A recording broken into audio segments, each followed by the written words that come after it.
Hello everyone, welcome to our YouTube channel bio Baba. आज के इस लेक्चर में हम एमएससी मॉलिक्यूल्स में किस तरह से एंटीजन प्रेजेंटेशन होता है हम उसके बारे में बात करेंगे। पिछले लेक्चर में हमने एमएससी मॉलिक्यूल्स के बारे में देखा था कि एमएससी मॉलिक्यूल्स क्या होते हैं, उनका किस तरह से एंटीजन प्रेजेंटेशन में रोल होता है। हमने बात की थी क्लास 1 एमएससी मॉलिक्यूल्स क्या होते हैं, क्लास 2 एमएससी मॉलिक्यूल्स क्या होते हैं, है ना। हमने देखा था ना कि डिफरेंट टाइप के एमएससी मॉलिक्यूल्स होते हैं, क्लास 1, क्लास 2, क्लास 3। लेकिन हम मेजरली किसके बारे में, क्लास 1 और क्लास 2 के बारे में बात करते हैं, क्योंकि क्लास 1 और क्लास 2 दो ही एमएससी मॉलिक्यूल ऐसे हैं जो कि एंटीजन प्रेजेंटेशन में पार्टिसिपेट करते हैं। ओके, तो हमने कुछ बेसिक डिफरेंस देखा था, हमने उसकी कुछ प्रॉपर्टीज़ देखी थी। क्लास 1 एमएससी मॉलिक्यूल जो होते हैं तीन अल्फ़ा पॉलीपेप्टाइड के बने होते हैं, उसमें एक बीटा माइक्रोग्लोबुलिन होता है। जबकि क्लास 2 में देखा जाए तो हमने देखा था कि 2 अल्फ़ा पेप्टाइड होते हैं, 2 बीटा पेप्टाइड होते हैं। इसके साथ हमने मेजर डिफरेंस ये देखा था कि क्लास 1 एमएससी मॉलिक्यूल जो होते हैं वो क्या होते हैं, वो एंडोजिनस पाथवे में पार्टिसिपेट करते हैं। मीन्स कि अगर कोई प्रोटीन सेल के अंदर मॉडिफाइड हो जा रही है और क्या हो जा रही है, फंक्शनैलिटी उसकी चेंज हो जा रही है, तो उस केस में क्या होगा, उसका डिग्रेडेशन होगा। तो ऐसे मॉलिक्यूल्स एंटीजन की तरह बिहेव करने लगते हैं, तो वो इंट्रासेलुलर एंटीजन जो होंगे उनके साथ डील करेगी। जबकि क्लास 2 एमएससी मॉलिक्यूल जो है एक्स्ट्रा सेलुलर एंटीजन्स के साथ डील करेगा। तो ये कुछ बेसिक प्रॉपर्टी थी, हमने देखा था। तो चलिए आज देखते हैं कि वो प्रोसेसिंग जो एंटीजन प्रेजेंटेशन हमने देखा था ना कि antigen MSc molecule antigen presentation करता है, तो एक्चुअली वो प्रोसेसिंग होती किस तरह से उसके बारे में बात करने जा रहे हैं। ठीक, तो यहाँ पे आप देख सकते हैं एक डायग्राम बना हुआ है जिसमें क्या दिखा रहा है। यहाँ पे देखिए एक एंटीजन प्रेजेंटिंग सेल है, एंटीजन प्रेजेंटिंग सेल्स जिसको हम शॉर्ट में एपीसी भी बोलते हैं। और हमने बात किया था कि एपीसी कौन से मॉलिक्यूल होते हैं। एपीसी ऐसे मॉलिक्यूल होते हैं जिसके ऊपर एमएससी प्रेजेंट होते हैं। एपीसी यानी कि एपीसी अगर देखा जाए तो 3 ही होते हैं ना, एक होते हैं मैक्रोफेजेस, दूसरा होता है डेंड्रिटिक सेल्स और तीसरा होता है बी सेल्स। तो ये तीनों के तीनों सेल्स जो होंगे ये तीनों एपीसी के नाम से जाने जाते हैं, ये तीनों सेल्स एपीसी के नाम से जाने जाते हैं। और दूसरी सबसे बड़ी बात क्या है कि इनमें एमएससी मॉलिक्यूल्स पाए जाते हैं।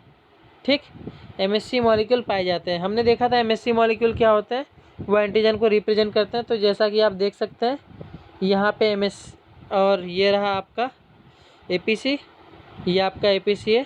ओके, और इसी एपीसी में अगर आप यहाँ पे देखें तो देखिए रेड कलर का फ्रैगमेंट दिख रहा है जिसको हम नाम दे रहे हैं एमएससी फर्स्ट, एमएससी फर्स्ट। हालांकि एक चीज़ यहाँ पे दी गई है एमएससी फर्स्ट के बारे में, तो एमएससी फर्स्ट जो होता है वो सभी न्यूक्लिएटेड सेल्स में पाया जाता है। हालांकि नई डिस्कवरी ये बोलती है कि कुछ ऐसे एंटीजन प्रेजेंटिंग सेल्स होते हैं जिनमें एमएससी क्लास फर्स्ट पाई जाती है। अदरवाइज़ हमने देखा था कि क्लास फर्स्ट और क्लास सेकंड का मेजर डिफरेंस एक ये भी था कि क्लास फर्स्ट एमएससी मॉलिक्यूल जो होते हैं सभी न्यूक्लिएटेड सेल्स में पाए जाते हैं, जबकि क्लास सेकंड मॉलिक्यूल जो होते हैं एमएससी क्लास सेकंड जो होते हैं एमएससी क्लास सेकंड जो होते हैं वो सभी एंटीजन प्रेजेंटिंग सेल्स में पाए जाते हैं। ओके, तो फ़र्क नहीं पड़ता यहाँ पे क्लास फर्स्ट हो या क्लास सेकंड, हम तो बस जनरल पाथवे देख रहे हैं। तो चलिए देखते हैं। ओके, लेकिन यहाँ पे आपको अंडरस्टूड होना चाहिए कि जब हम क्लास फर्स्ट की बात कर रहे हैं कि क्लास सेकंड की बात कर रहे हैं, अगर एंटीजन प्रेजेंटिंग सेल्स की बात करेंगे तो उसमें क्या होगा, एमएससी क्लास सेकंड पाया जाएगा। जबकि अगर न्यूक्लिएटेड सेल्स की बात करेंगे तो उसमें क्लास फर्स्ट एमएससी मॉलिक्यूल पाया जाएगा। ओके, तो हमने देखा था कि ये एमएससी मॉलिक्यूल टी सेल्स के साथ इंटरेक्ट करेगा। तो जैसा कि आप देख सकते हैं ये टी सेल्स के साथ इंटरेक्ट करता है। तो एमएससी कॉम्प्लेक्स किसके साथ बनाता है, टी सेल रिसेप्टर के साथ बनाता है, टीसीआर के साथ वो बनाता है, इंटरेक्शन करता है। जिसके बाद होता क्या है कि एमएससी मॉलिक्यूल जो होते हैं डिफरेंट टाइप के इंटरल्यूकिन्स को सिक्रेट करते हैं, और इस इंटरल्यूकिन्स के सिक्रेशन की वजह से ये टी सेल्स में जो होते हैं मैच्यूरेशन और डिवीजन शुरू होता है। जिसके बाद T cell cytotoxic T cells बनते हैं, कई बार यहाँ पे बी सेल्स बनते हैं। ओके, प्लाज्मा सेल से बी सेल बनेंगे, तो कई तरह के अलग अलग डेरिवेटिव्स इसके बनते रहते हैं, जिसकी वजह से और इम्यून सेल्स जो होंगे वो इम्यूनिटी में, इम्यून सिस्टम के रिस्पॉन्स में एक्टिव हो जाएंगे, और जिसके थ्रू क्या होगा, एंटीजन का डिग्रेडेशन होगा और एलिमिनेशन होगा। ओके, ये एक कॉमन पाथवे।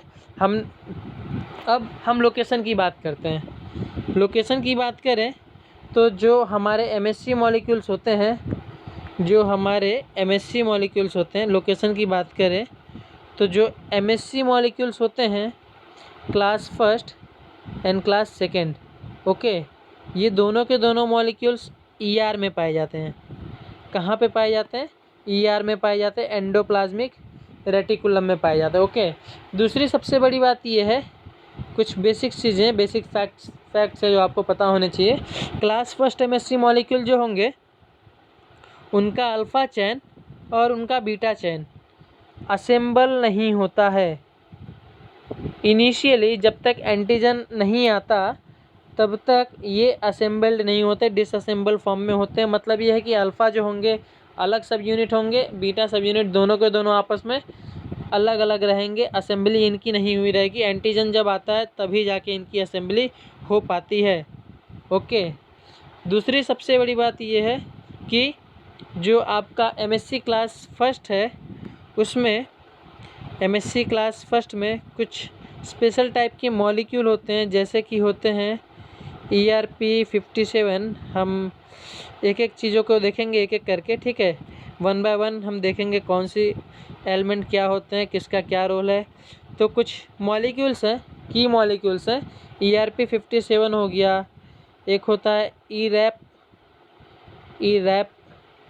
एक होता है ERAP, एक होता है कैलनेक्सिन, एक होता है कैलनेक्सिन, ओके। तो ये 3 मॉलिक्यूल जो है ये एमएससी क्लास फर्स्ट में जो होता है वो मेजर रोल प्ले करते हैं, ओके। एमएससी क्लास फर्स्ट में मेजर रोल प्ले करते हैं। तो होता क्या है एक्चुअली, चलिए हम एक एक करके देखते हैं और फिर जाके इसके बारे में बात करेंगे। डायग्राम के थ्रू इसे हम समझने की कोशिश करते हैं कि क्या है ये मॉलिक्यूल। तो नाम याद रखिएगा, पहला मॉलिक्यूल है ERP57, दूसरा है ERAP और तीसरा है कैलनेक्सिन, ओके। कैलनेक्सिन का नाम तो मोस्टली आपने सुना ही होगा, ओके। अब इसके बाद कुछ और मॉलिक्यूल्स आते हैं जिसके नाम है टाइप 1, टाइप 2, ओके। कौन कौन सा मॉलिक्यूल है? टाइप 1 हो गया, टाइप 2 हो गया, और एक और मॉलिक्यूल है हमारे पास टापासिन। क्या नाम है? टापासिन। आप इसको टापासिन से भी याद कर सकते हैं, इजी रहेगा, टापासिन, बट एक्चुअली ये टापासिन है, ओके। और एक और मॉलिक्यूल है हमारे पास कैलरेटिकुलिन,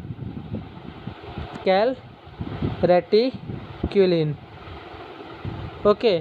तो ये सारे कॉम्प्लेक्स जो हैं यही मेन कॉम्प्लेक्स होते हैं जो कि MSc class first antigen representation में पार्टिसिपेट करते हैं। तो सबसे पहले आप मुझे ये बताइए कि एमएससी क्लास फर्स्ट की लोकेशन कहाँ होती है, कहाँ पाए जाते हैं। तो जैसा कि मैंने आपको बताया कि क्लास फर्स्ट और क्लास सेकंड दोनों कहाँ पाए जाते हैं? ईआर में पाए जाते हैं, ईआर में पाए जाते हैं, ईआर के ल्यूमेन में ये पड़े रहते हैं, okay. Endoplasmic reticulum, rough endoplasmic reticulum, actually ये सवाल ये उठता है कि कौन सा ईआर, तो बेसिकली ये रफ एंडोप्लाज्मिक रेटिकुलम के उसमें प्रेजेंट रहते हैं, ल्यूमेन में प्रेजेंट रहते हैं, ठीक। तो कौन कौन से मॉलिक्यूल हैं, रिवीजन कर ले एक बार।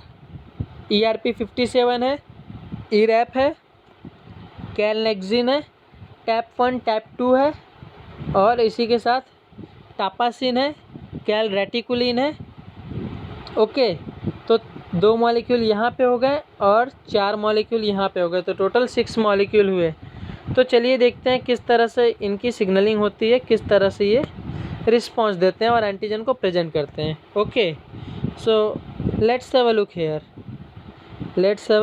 हियर, सो अगर आप देखेंगे, जैसा कि मैंने बोला था पिछले लेक्चर्स में, ये देखिए यहाँ पे एमएससी क्लास फर्स्ट जो कि क्या कर रहा है, ये रेड कलर का एंटीजन है, सॉरी, हाँ ये देखिए ये रेड कलर का एंटीजन है, can you see it, this is a red colour antigen which is represented by MSC class molecule, class first molecules, okay. So ये प्रोसेस हो कैसे रही है उसको देखते हैं।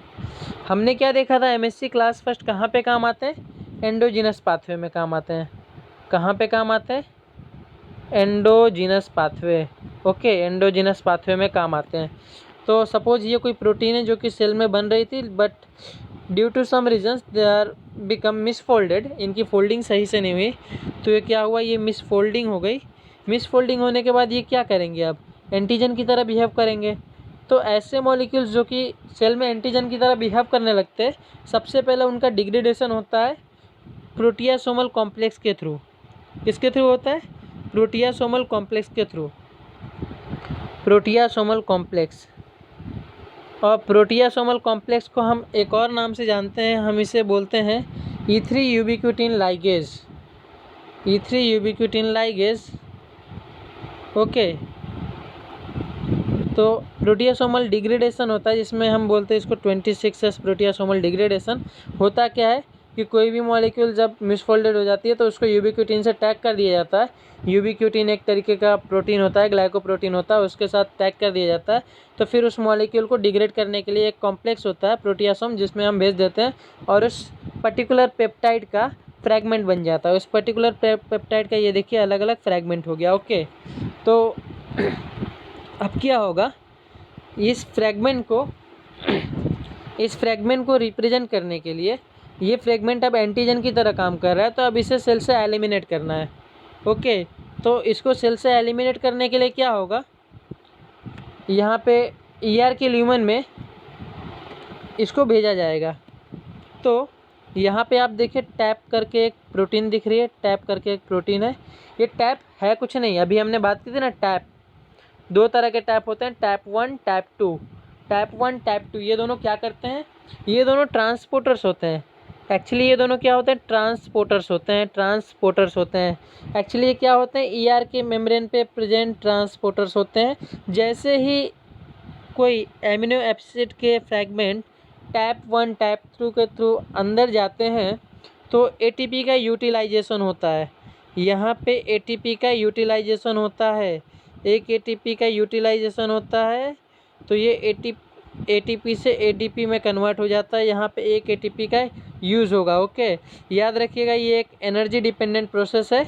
जैसे ही कोई भी एंटीजन जब अंदर की ओर जाता है तो यहाँ पे एनर्जी का यूज़ होता है, एक ATP का यूज़ होता है। ओके, ATP का यूज़ होता है। ATP के यूज़ के थ्रू ये क्या होगा, टैप 1 के थ्रू कोई हमारा पेप्टाइड जो होगा, जो एंटीजन की तरह काम कर रहा है, वो अंदर की ओर जाएगा, वो ER के ल्यूमेन में चला जाएगा।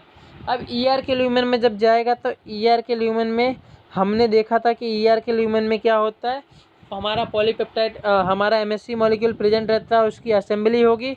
असेंबली होने के बाद उसको फिर ER से उसको ट्रांसपोर्ट कर दिया जाएगा। ER से वो ट्रांसपोर्ट होगा तो फिर वो कहाँ जाएगा, गोल्जी में जाके फ्यूज हो जाएगा। गोल्जी में हमें पता है डिफरेंट टाइप के गोल्जी होते हैं। पहला गोल्जी जो होता है वो सिस होता है, फिर जाके सिस के बाद मीडियन आता है, मीडियन के बाद ट्रांस गोल्जी आता है। तो सिस मीडियन ट्रांस ये तीन गोल्जी से होते हुए ये कहाँ पे जाएगा, सिक्रेटरी वेसिकल के फॉर्म में ये निकल जाएगा और प्लाज्मा मेम्ब्रेन से जाके फ्यूज़ कर जाएगा। प्लाज्मा मेम्ब्रेन से जाके फ्यूज़ कर जाएगा और फिर जाके क्या होगा, ये प्लाज्मा मेम्ब्रेन के सरफेस पे एक्सोसाइटोसिस के थ्रू बाहर की ओर जाएगा और फिर जाके पेप्टाइड को रिप्रेजेंट करेगा। और पेप्टाइड को जैसे ही रिप्रेजेंट करेगा तो यहाँ पे T सेल आ जाएगा, इस जगह पे T सेल आएगा। फर्दर हमने पिछले फर्स्ट स्लाइड में ही देखा था कि जैसे ही MSC मॉलिक्यूल्स कोई पेप्टाइड को रिप्रेजेंट करता है तो वहाँ पे क्या होता है, फिर T सेल्स का क्या होता है, एंट्री होता है। T सेल्स आते हैं, T सेल्स आपस में इंटरेक्ट करते हैं। TCR रिसेप्टर होता है, T सेल के ऊपर TCR रिसेप्टर होता है। MSC मॉलिक्यूल अपने MSC MSC मॉलिक्यूल जो होते हैं CD8 या CD4 T सेल्स के साथ इंटरेक्ट करते हैं और फिर जाके क्या होता है, T सेल्स का डिवीज़न होता है, फर्दर प्रोलाइफरेशन होता है और फिर जाके अलग अलग T सेल्स बनते हैं और वहाँ पे कई सारे इम्यून सेल्स एक्यूमुलेट होते हैं, जिसके बाद उस एंटीजन को डिग्रेड कर दिया जाता है और इस तरह से एंटीजन एलिमिनेट हो जाता है। ओके, तो ये हमारी बेसिक पाथवे थी जो हमें समझ में आ गई है कि किस तरह से एंटीजन प्रेजेंटेशन होता है। लेकिन हमने अभी तक ये नहीं देखा कि ये जो इतने सारे मॉलिक्यूल्स के नाम जो मैंने अभी रटवा दिए कहाँ गए, ERP57, ERAP, ERAP, calnexin, TAP 1 TAP 2, अभी तक हमने केवल एक ही का काम देखा है। और अब किसका काम था, वो टैप 1 टैप 2, हमने अभी तक सिर्फ टैप 1 टैप 2 को देखा कि ये एक तरीके का ट्रांसपोर्टर होता है, लेकिन अभी तक ये सारे मॉलिक्यूल्स बचे हुए हैं, they are left till now. Okay, तो चलिए देखते हैं इनका काम कहाँ पे होता है, ये कहाँ पे काम आते हैं। ओके, ये देखिए, ये टैप 1 टैप 2 का स्ट्रक्चर है। मैंने कहा था ना, आपको अभी बताया था कि एटीपी का यूटिलाइजेशन होता है। एटीपी का जैसे ही यूटिलाइजेशन होगा तो यहाँ पे टैप 1 टैप 2 ट्रांसपोर्टर्स के थ्रू हमारा ये पॉलीपेप्टाइड फ्रैगमेंटाइज होके एमएससी मॉलिक्यूल्स पे जाता है। ओके, ये जो पूरी पाथवे अभी हम पढ़ रहे हैं एमएससी क्लास फर्स्ट के लिए पढ़ रहे हैं। ओके, ये हम किसके लिए पढ़ रहे हैं, ये हम क्लास फर्स्ट के लिए पढ़ रहे हैं। तो अब चलिए देखते हैं ईआर के ल्यूमेन में एग्जैक्टली हो क्या रहा है। यहाँ पे हमने देखा था कि ईआर के ल्यूमेन में इसकी असेंबली होती है, एमएससी मॉलिक्यूल्स की असेंबली होती है। ओके, लेकिन अभी तक हमने ये नहीं देखा कि असेंबली किस तरह से होती है, इस पर्टिकुलर प्लेस पे किस तरह से असेंबल होते हैं एमएससी मॉलिक्यूल्स, किस तरह से अल्फ़ा और बीटा चैन असेंबल होता है, वो देखना बाकी है। तो चलिए यहाँ पे देखते हैं। ओके, तो लेट मी चेक अगर ये डायग्राम क्लियरली इंडिकेट कर पाए तो। एक्चुअली ये रिसर्च पेपर से लिया गया है, अलग अलग रिसर्च पेपर में अलग अलग डायग्राम होते हैं, तो कई बार मिलना पॉसिबल नहीं होता है, हर एक चीज़ एक डायग्राम में हो ये ज़रूरी नहीं है। ओके, तो इस डायग्राम से तो आपको बेसिक केवल इतना ही समझ में आएगा ये एक्चुअली क्या है। इस डायग्राम को अगर ध्यान से देखें तो फिर the MSC class 1 antigen presentation pathway is targeted by viral immune invasion protein. तो ये एमएससी क्लास 1 का जो पाथवे है, ये एमएससी क्लास 1 का जो पाथवे है ये टारगेट किया जा रहा है किसके through, viral immune invasive proteins के थ्रू। मतलब कि वायरल प्रोटीन है जो कि इस एमएससी क्लास 1 को टारगेट कर रही है। इस क्लास 1 को टारगेट करेंगी तो क्या होगा, एंटीजन रिप्रेजेंटेशन नहीं होगा, पता ही नहीं चलेगा कि एंटीजन आया कि नहीं आया, और वायरस अपना काम आराम से करता रहेगा। ओके, तो चलिए यहाँ से आप देख सकते हैं जो पिछले लेक्चर में अभी तक हमने बोला, अभी तक हमने बात की पीछे वाली स्लाइड में कि किस तरह से एंटीजन का यहाँ पे एंट्री होता है प्रोटियासोमल कॉम्प्लेक्स के थ्रू। प्रोटीन मिसफोल्डेड प्रोटीन है, ये प्रोटियासोम कॉम्प्लेक्स में गई, यहाँ से पेप्टाइड का इसका डिग्रेडेशन हुआ, फिर टैप 1 टैप के थ्रू ये ईआर के ल्यूमेन में आई। ईआर के ल्यूमेन में आती है तो यहाँ पे टापासिन प्रेजेंट रहता है, यहीं पे देखिए आपका ईआरपी प्रेजेंट है, यहीं पे आपका कैल रेटिकुलिन प्रेजेंट है। एमएससी क्लास फर्स्ट की बात हो रही है। देन यहाँ से इसका डिग्रेडेशन होके एक एमिनो एसिड तक, एक 8 से 10 एमिनो एसिड तक, जब तक इसको 8 से 10 एमिनो एसिड तक नहीं बना दिया जाता, ठीक है, तब तक इसको फ्रेगमेंटाइज किया जाता है। 8 से 10 एमिनो एसिड बनने के बाद ये एग्जैक्टली एमएससी मॉलिक्यूल से बाइंड करता है, और फिर जाके उसके बाद ही इसका रिप्रेजेंटेशन होता है। ओके, उसके बाद ही ये रिप्रेजेंटेशन होता है। 8 से 10 एमएससी क्लास फर्स्ट में है आई थिंक, और if I am not wrong 13 से 18, 13 to 18 एमिनो एसिड जो होता है वो क्लास सेकंड के थ्रू होता है। ठीक, तो फिर जाके इसके बाद ये क्या होगा, यहाँ से गोल्जी में फ्यूज़ हो जाएगा, गोल्जी में फ्यूज़ होने के बाद ये प्लाज्मा मेम्ब्रेन पे आ गया। ये सारी चीज़ें हम बात कर चुके हैं, अभी असेंबली देखना बाकी है, ओके, असेंबली अभी तक हमने देखा नहीं है, असेंबली देखना बाकी है। तो हाँ, चलिए कुछ चीज़ें इस डायग्राम में समझ में आ जाएंगी, जैसे ही फॉर एग्ज़ाम्पल यहाँ पे देखिए, इन the first case A nascent heavy chain and the beta 2 microglobulin form MSC first dimer inside the ER। तो सबसे पहले क्या होगा, जैसे ही एंटीजन आएगा तो क्लास फर्स्ट MSC मॉलिक्यूल जो होंगे, ये देखिए ये अल्फ़ा सब यूनिट है, ये जो मून शेप है प्लस ये देन ये दोनों अल्फ़ा सब यूनिट है, अल्फ़ा 1, अल्फ़ा 2 और अल्फ़ा 3, ये तीनों आपस में जुड़े रहते हैं। और यहाँ पे क्या है, बीटा चैन है, ये भी अलग रहता है। ओके, ये अलग रहते हैं। तो होगा क्या, जैसे ही एंटीजन आएगा तो सबसे पहले ये बाइंड करेंगे। एग्जैक्टली ये प्रोसेस कैसे हो रही है, रुकिए मैं आपको दिखाता हूँ एक जगह साइड में बना के, ये प्रोसेस एक्चुअली चल कैसे रही है। ओके, ये प्रोसेस एक्चुअली चल कैसे रही है, चलिए मैं आपको दिखाता हूँ। तो सपोज़ ये हमारा ER है, सपोज़ ये हमारा ER का ल्यूमेन है। ओके, तो होगा क्या, इनिशियली देखा जाए तो ये जो है ये हमारा अल्फ़ा हो गया, ये हमारा अल्फ़ा हो गया, ये अल्फ़ा 1 अल्फ़ा 2 अल्फ़ा 3। ओके, ये अल्फ़ा 1 हो गया, ये अल्फ़ा 2 हो गया और ये अल्फ़ा 3 हो गया। ठीक, तो ये तीनों जो अल्फ़ा होते हैं ये आपस में ऐसे ही जॉइंट रहते हैं, जबकि ये आपका बीटा सब यूनिट है, सपोज़ ये बीटा सब यूनिट है, ये जॉइन नहीं रहता। ये बीटा सब यूनिट अलग रहता है तब तक जब तक कि एंटीजन ना आ जाए। ओके, एंटीजन ना आ जाए। Suppose this is the type 1 type 2 transporter, जहाँ से ये क्या होगा, एंटीजन आएगा। ये टाइप 1 टाइप 2 ये क्या है, टाइप 1 टाइप 2 क्या होगा, ट्रांसपोर्टर है, जहाँ से यहाँ से एंटीजन एंटर कर रहा है। ठीक है, suppose this is the antigen, suppose let me explain it with the other colour so confusing नहीं होगा, है ना। Yup, this is the antigen, suppose this is the antigen अंदर की ओर आ चुका है। तो अब इनकी असेंबली शुरू होगी। ठीक, तो जब तक एंटीजन नहीं आया था उससे पहले ये यहाँ पे जो क्लेफ्ट है अल्फ़ा 1 और अल्फ़ा 2 के बीच में एंटीजन बाइंडिंग क्लेफ्ट है, यहाँ पे एक और मॉलिक्यूल होता है, यहाँ पे एक और मॉलिक्यूल होता है जिसको हम बोलते हैं ERP 57। ओके, ERP 57 होता है। ठीक, ERP 57 होता है। ठीक है, और ERP 57 होता है। तो ये करता क्या है, ये अल्फ़ा 1 और अल्फ़ा 2 के बीच में प्रेजेंट है। हमें पता है अल्फ़ा 1 और अल्फ़ा 2 वो साइट होती है जहाँ पे एंटीजन बाइंड करता है। तो जब तक एंटीजन प्रेजेंट नहीं है तब तक ये क्लेफ्ट खुला नहीं रहता। ओके, जैसे ही एंटीजन आता है ये क्लेफ्ट खुल जाता है, ERP ये खुल जाता है, लेकिन अभी ये बहुत ही लेट में खुलेगा। ठीक, अभी नहीं खुलेगा, ये काफ़ी टाइम बाद खुलता है, लेकिन हाँ खुलेगा तो ये यहीं से। ओके, तो आपको पहले समझ में आ गया कि भाई इनिशियली जो होता है ये कॉम्प्लेक्स अल्फ़ा 1 और अल्फ़ा 2 पे ERP 57 बाइंड किया रहता है। ठीक, ERP 57 बाइंड किया रहता है और बीटा सब यूनिट अलग रहता है।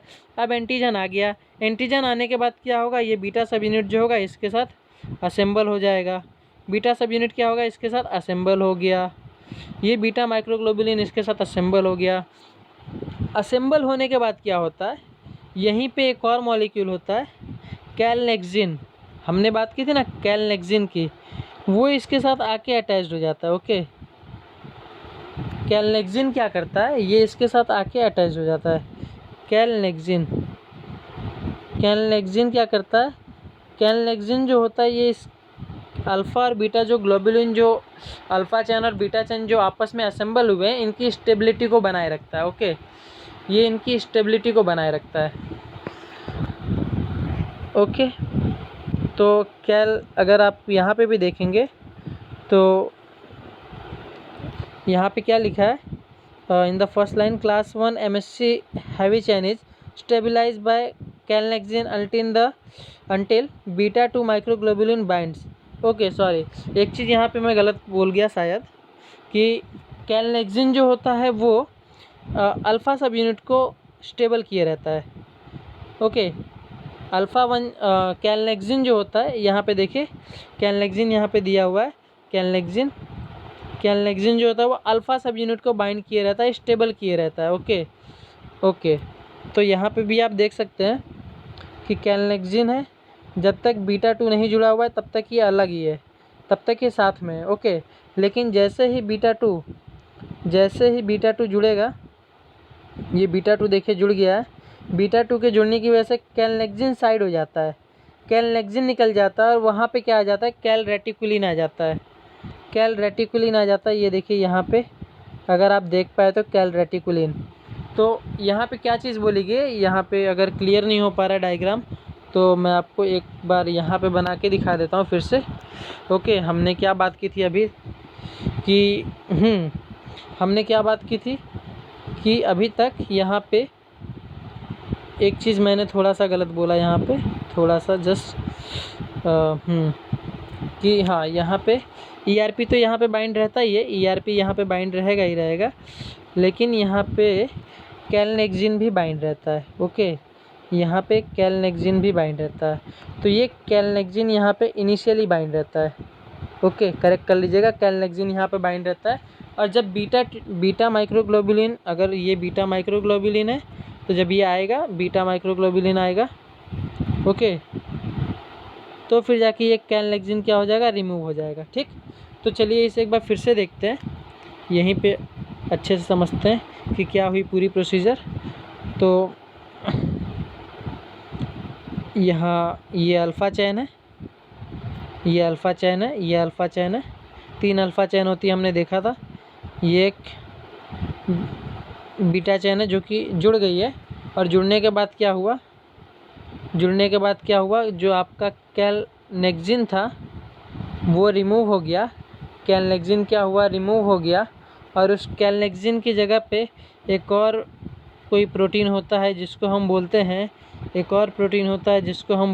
क्या बोलते हैं, कैलरेटिकुलिन। वो आके जुड़ जाता है, कैलरेटिकुलिन। अब ये हमारा एमएससी क्लास फर्स्ट का जो मॉलिक्यूल है वो कंप्लीट हो चुका है, लेकिन अभी भी यहाँ पे एक प्रोटीन बंधा हुआ है जिसका नाम है ERP57 है ना, अभी भी ये बंधा हुआ है।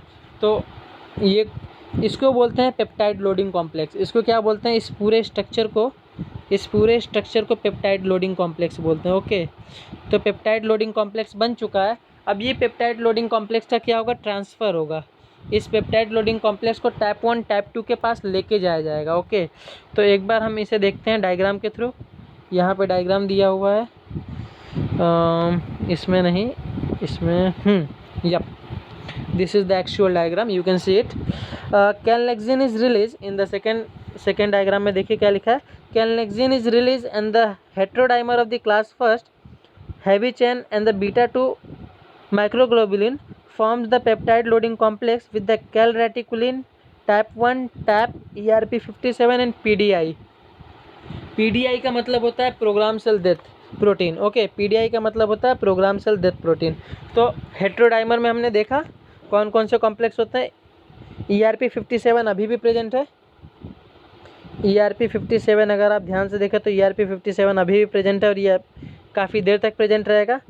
अब ये पूरे के पूरे कॉम्प्लेक्स को जो फर्स्ट टाइम बने थे उनको पूरा टाइप 1 के पास लोड कर दिया गया है, टाइप 1 के पास लोड कर दिया गया है। टाइप 1 के पास कहाँ पे लोड किया जाता है, टाइप 1 के पास जो टापासिन होता है, टाइप 1 के पास एक और प्रोटीन है, अगर आप ध्यान से देखें तो यहाँ पे एक प्रोटीन है जिसका नाम है टापासिन। कलर चेंज करने दीजिए, शायद आपको बेटर समझ में। ये देखिए यहाँ पे टापासिन है, इस टापासिन के पास इसको जोड़ दिया जाता है आगे चल के। ओके, बाद में ये टापासिन के साथ ही इंटरेक्ट करेगा, आगे चल के ये टापासिन के साथ ही इंटरेक्ट करेगा। ओके, ये पूरा का पूरा एमएससी क्लास फर्स्ट मॉलिक्यूल। ठीक, तो अभी तक में हमने क्या देखा, ERP57 जुड़ चुका है, ERP57 जुड़ चुका है, PDI जुड़ चुका है, टाइप 1 टाइप 2 के पास ये आ चुका है एमएससी मॉलिक्यूल, कैलरेटिकुलिन जुड़ा हुआ है, कैलनेक्सिन निकल चुका है। ओके, अब क्या होगा, थर्ड इमेज में देखें तो यहाँ पे क्या हो रहा है, ये एक स्केमेटिक दिखा रहा है पुराना वाला कि पेप्टाइड का फ्रेगमेंटेशन हो गया, फिर जाके ये पेप्टाइड के फ्रेगमेंटेड पेप्टाइड क्या हो गया, अंदर की ओर आ गए, और अंदर की ओर आने के बाद हमने एक प्रोटीन की बात की थी, ERAP। हमने बोला था ERAP एक प्रोटीन है, ERAP एक प्रोटीन होती है। कौन सी प्रोटीन होती है, ERAP। कौन सी प्रोटीन होती है, ERAP। Let me right it here, ERAP, ERAP, ERAP। ERAP कहाँ पाई जाती है, यहीं पे पाई जाती है। ERAP जो होती है ये यहीं पे कहीं पे पाई जाती है, ER के ल्यूमेन में। ओके, इसका काम क्या है, जैसे ही पेप्टाइड आएगा, पेप्टाइड के फ्रेगमेंट आएंगे तो उस पेप्टाइड के फ्रेगमेंट को और फ्रेगमेंटाइज कर देना, और छोटा कर देना, और कम से कम 8 से 10 एमिनो एसिड का बना देना। क्यों 8 से 10 ही क्यों, क्योंकि हमने देखा है कि क्लास फर्स्ट के मॉलिक्यूल जो होते हैं वो 8 से 10 एमिनो एसिड को ही पोजेस कर सकते हैं, है ना, 8 से 10 एमिनो एसिड को ही पोजेस कर सकते हैं, उसके ऊपर नहीं। तो कम से कम 8 से 10 का ही होना चाहिए। ठीक, 8 से 10 एमिनो एसिड का ही होना चाहिए।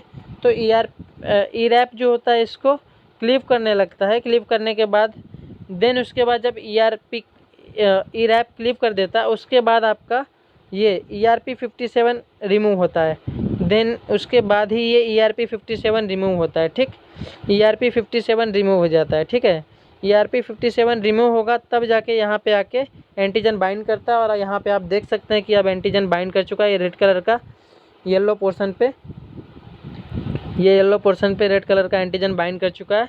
और यहाँ पे अगर आप कंडीशन देखेंगे इसकी, तो ये अभी भी ये जो हमारा MSC कॉम्प्लेक्स है ये टापासिन के साथ अभी भी इंटरेक्ट नहीं किया है ना, इंटरेक्ट नहीं किया। हालांकि इसका जो ERP57 डोमेन है ये इंटरेक्ट करता है, क्योंकि यही टापासिन जो है इसको निकालने के काम आता है।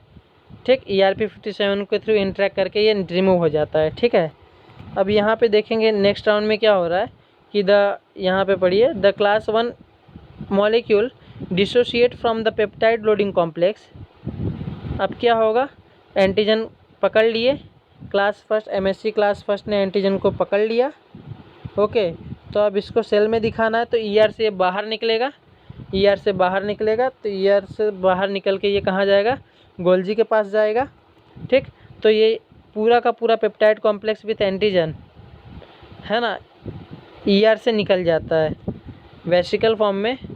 वेसिकल फॉर्म में क्लास फर्स्ट में निकलता है कि वेसिकल फॉर्म में निकल जाता है। ओके, और फिर जाके ये गोल्जी से जाके फ्यूज कर जाता है। हमने फर्स्ट डायग्राम में देखा था ना, हमने फर्स्ट डायग्राम में क्या देखा था, यहाँ पे भी आप देख सकते हैं कि ये वेसिकल के फॉर्म में निकला, गोल्जी से फ्यूज कर गया, और देन फाइनली सेल सरफेस पे दिखा रहा है सबको कि देखो कोई ना कोई दुश्मन आ गया है और अब इसे निकालना है बाहर, अब इसे सेल से बाहर निकालना है। तो आई थिंक ये आपको MSC मॉलिक्यूल्स का किस तरह से एंटीजन प्रेजेंटेशन होता है ये आपको समझ में आया होगा। ये यहाँ पे एक लास्ट इमेज है, आप देख सकते हैं, इसमें एक और चीज़ दिखा रही है कि MSC first molecule populate the cell surface for the T cell to survey. Okay, ये CD8 है और ये MSC क्लास फर्स्ट है, ये दोनों का इंटरेक्शन दिखाया गया है। तो आज के लेक्चर में बस इतना ही। अगले लेक्चर में हम ये देखेंगे कि MSC क्लास सेकेंड किस तरह से एंटीजन प्रेजेंटेशन करता है, क्योंकि MSC क्लास फर्स्ट और MSC क्लास सेकेंड दोनों की एंटीजन प्रेजेंटेशन प्रॉपर्टी अलग अलग होती है। यहाँ पे हमने देखा था कि MSC क्लास फर्स्ट में प्रोटियासोमल कॉम्प्लेक्स का यूज़ हो रहा था। ओके, कुछ बेसिक्स टर्म्स की अगर बात करें तो यहाँ पे अगर हम देखें तो एंडोजीनस पाथवे फॉलो हो रहा था, endogenous peptide, endogenous peptide. Just bear with my handwriting, good handwriting actually. Let me erase it. Let us try something better. Okay, endogenous. Okay, so this is now better. Endogenous proteins को deal करता है। इसके बाद हमने ये देखा कि यहाँ पे प्रोटियासोमल कॉम्प्लेक्स आ रहा है। ओके, प्रोटियासोमल कॉम्प्लेक्स आ रहा है जिसके थ्रू डिग्रेडेशन हो रहा है। तीसरी बात हमने क्या देखी कि MSC मॉलिक्यूल की जो असेंबली होती है वो एंटीजन के बाद होती है।